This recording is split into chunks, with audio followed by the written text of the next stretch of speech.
Le monde d'avant, le monde d'après, c'est pas une question de crise sanitaire. C'est à mon sens pas là que ça se passe. On en aura d'autres crises sanitaires, il faut s'y préparer parce que c'est comme ça, parce que le permafrost est en train de fondre et que donc on a il y a des dangers, des virus qui arriveront et qu'on connaît même pas. Non, le monde d'avant et le monde d'après, c'est le GIEC et le rapport qui dit que dans 10 ans, c'est cuit, on aura passé, et donc est-ce que c'est 10, est-ce que c'est 9, en tout cas c'est maintenant.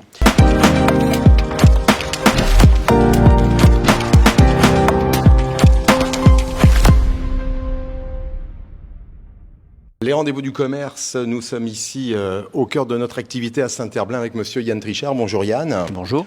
Sur Nantes et vous TV, on tutoie. C'est pas de problème, une obligation de plaisir du vivre ensemble. Le vivre ensemble, c'est forcément notre tissu économique, notre société. Président de la Chambre de commerce et d'industrie, important de piloter un navire qui donne du sens, qui donne des voix, là encore, finalement, à tout un ensemble d'acteurs ici sur ce grand terrain de Nantes. En quelques mots, le milieu économique se porte bien ici, sur cette belle cité nantaise? Ah oui, on a la chance d'avoir un territoire très résilient et très solide, parce que pluriel. Et parce que pluriel, eh bien, on a de l'emploi et on a vraiment été plus solide que beaucoup d'autres régions. Donc oui, ça va bien. C'est une ville, j'y associe Saint-Nazaire, bien évidemment, qui de l'estuaire à sa Loire, a su se rapproprier une Loire. Pour autant, on lui avait tourné le dos, on ne s'y intéressait plus, moins d'industrie. Et aujourd'hui, on a vu la culture se rapproprier, le tourisme, et devenir plus qu'une veine, une artère économique. C'est un bon sens pour l'avenir? Oui, alors d'abord, c'est une artère économique depuis très très très longtemps. Ça n'a pas toujours été très glorieux, mais en fait, c'est quand même la Loire et l'Atlantique sont deux poumons de notre territoire. Et donc, il est très important de les faire vivre. Ils sont au cœur. Donc, la CCI participe au Conseil de surveillance du Grand Port Maritime et participe à beaucoup de travaux sur à la fois la protection de l'environnement, sur les anticipations des impacts industriels sur la Loire et sur l'estuaire de manière générale.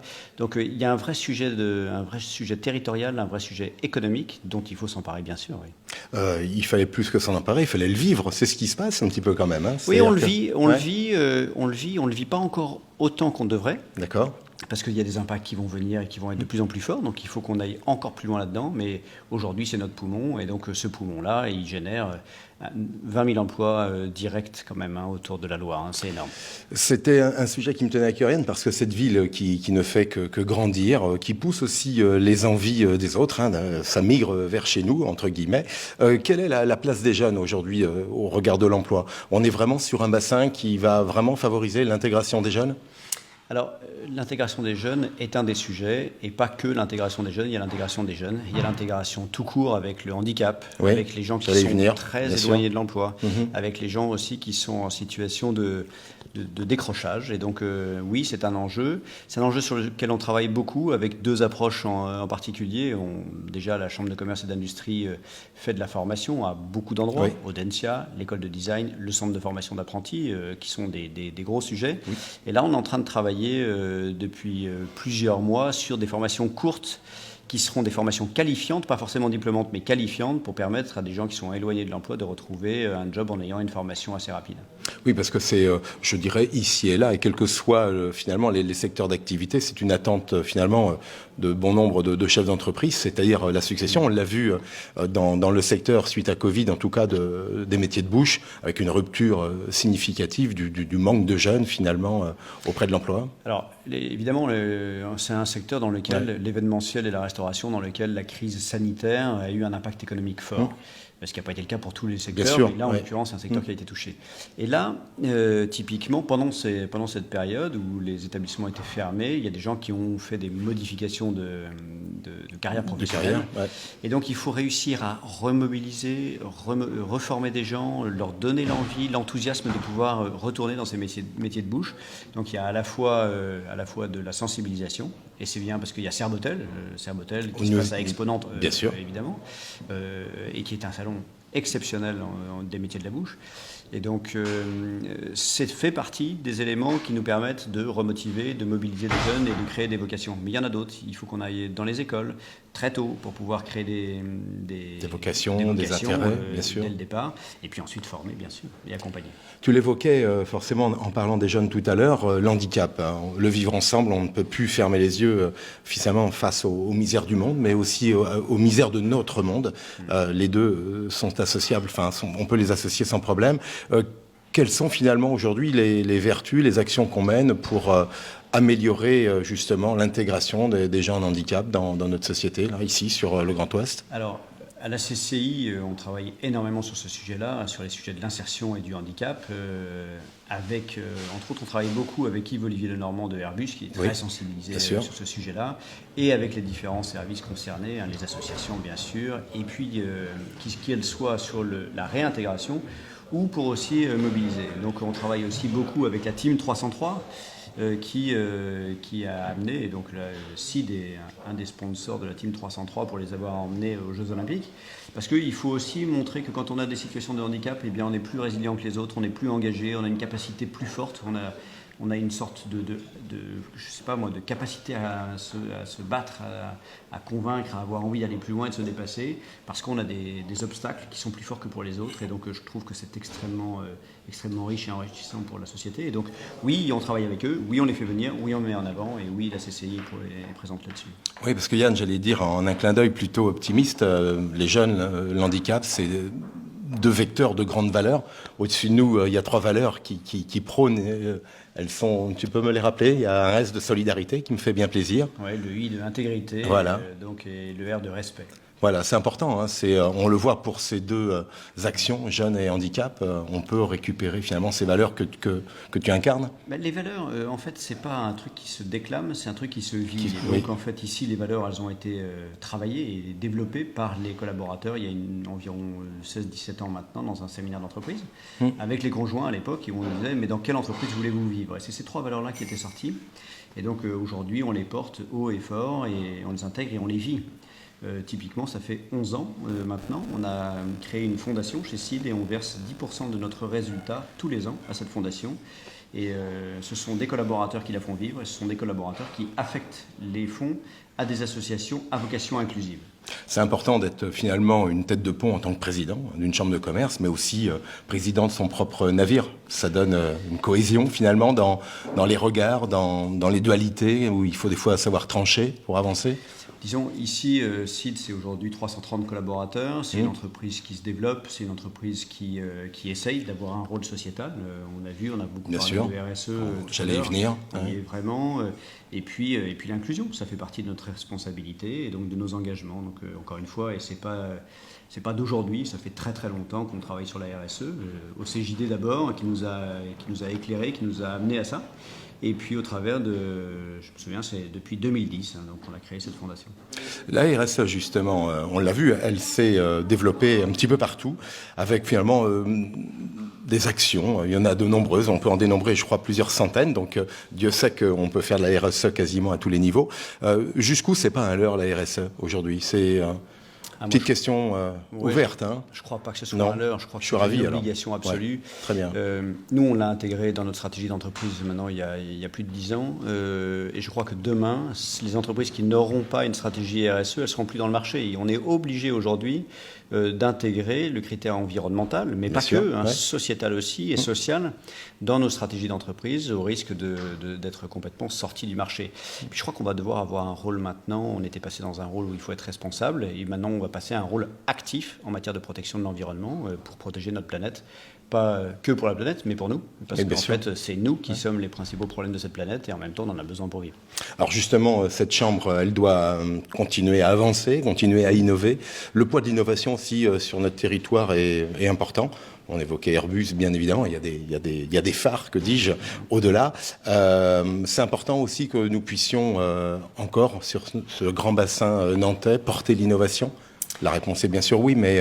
Alors oui, et puis Nantes est capitale de l'innovation il n'y a pas très longtemps. Donc en fait, on a une vocation, on a une capacité territoriale à se réinventer, à innover dans plein de domaines, qu'ils soient techniques, sociaux, sociétaux, environnementaux. Et je crois que c'est super. On parlait de la Loire tout à l'heure. Il faut aussi qu'on ait cette capacité d'innovation pour savoir comment je joue, je travaille avec la Loire, comment je la fais vivre, comment je fais vivre mon littoral de manière intelligente, à la fois pour qu'il soit attractif, mais aussi respecté. Donc oui, c'est effectivement l'innovation est au cœur de tout ça. On a un outil pour ça à la Chambre de commerce et d'industrie qui est un outil mixte et commun avec la métropole et la région et qui s'appelle Atlampol et qui est l'outil de l'innovation du territoire. Alors justement, on avait eu ce déport de certaines entreprises, c'est-à-dire, je dirais, décliner un petit peu la R&D au profit de l'investissement sur les startups. On a ici, on l'évoquait, Atlampol est là depuis déjà quelques décennies pour motiver et intégrer là aussi des jeunes startups dans le monde de l'économie. On mesure ici à la Chambre, il y a toujours des statistiques pour regarder réellement ce niveau, s'il est positif, si on a toujours cet attrait. Et j'allais te donner comme deuxième regard, c'est j'ai vu à Nantes exploser le coworking. Et j'aime bien que finalement les startups soient de plus en plus importantes ici sur notre bassin et que le coworking soit également de plus en plus présent dans la cité. Deux indices intéressants. Oui, alors il y a les deux sujets. Sur l'innovation, il y en a deux, oui. Sur l'innovation Atlampol, oui, il y a Atlampol, oui, il y a les startups et pas que. On a aussi l'IRT, on a EMC2 et on travaille beaucoup l'innovation là-dedans, dans les domaines industriels pour faire de l'industrie 4.0. Et ça, c'est fondamental. On a des processus, donc au sein de la Chambre de commerce et d'industrie, un programme de formation, accompagnement qui s'appelle Dynamique Innovation, qui permet de lancer les entreprises sur une démarche d'innovation. Et c'est vraiment bien. Et ça se fait en relation ensuite avec les acteurs d'Atlampol, d'IRT, etc. Donc, et tous les clusters qui travaillent justement à cette innovation. Je crois qu'on est vraiment bien là-dessus, on a su dynamiser et on a la capacité de travailler ensemble. Après, sur les innovations là, du coup sociétales, c'est les centres de coworking. Mais là, on parle de Nantes. Bien sûr, mais pour moi, le terrain de jeu, c'est la Loire-Atlantique, c'est la région. Et donc, ce qui est le plus intéressant, c'est de voir à quel point on est capable d'innover dans les organisations pour pouvoir permettre de respecter l'environnement en faisant en sorte de déporter des points de travail dans des communautés de communes un petit peu plus éloignées pour éviter, entre autres, les problématiques de circulation et de carbone. Il faut savoir que sur une société de service, à peu près la moitié de son bilan carbone, c'est le trajet domicile-travail des collaborateurs pour venir. Donc si on réussit à réduire ça, effectivement, on aura un impact écologique très fort. Alors justement, Yann, pour terminer ce premier regard, notre président forcément parlait d'un monde d'avant. C'est un langage que lui et ceux qui voudront finalement penser qu'il y avait un monde d'avant ou un monde d'après. Moi, je pense qu'il y a une continuité. Cela dit, dans cette continuité, par contre, le changement est programmé. Si on ferme les yeux et qu'on se projette sur quelques années et qu'on soit toujours au navire de la Chambre de commerce, quels seront les grands enjeux qui pourraient, en tout cas, je dirais, donner une continuité à cet élan du grand bassin nantais? Le monde d'avant, le monde d'après, c'est pas une question de crise sanitaire. C'est à mon sens pas là que ça se passe. On en aura d'autres crises sanitaires, il faut s'y préparer parce que c'est comme ça, parce que le permafrost est en train de fondre et que donc on a des dangers, des virus qui arriveront et qu'on ne connaît même pas. Le monde d'avant et le monde d'après, c'est le GIEC et le rapport qui dit que dans 10 ans, c'est cuit, on aura passé, et donc est-ce que c'est 10, est-ce que c'est 9, en tout cas c'est maintenant.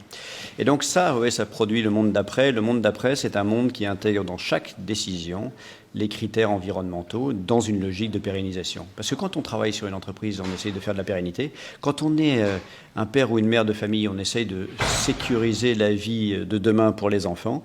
Et donc c'est ça notre monde d'après. Comment effectivement on est responsable dans chaque acte quotidien au service d'un mieux vivre ensemble ou toujours vivre de demain. Donc ça c'est le monde d'après. Il passe par plein de choses et il va aller s'immiscer dans tous les interstices de notre vie aujourd'hui. Et c'est infini, totalement infini. Donc il y a un monde d'après.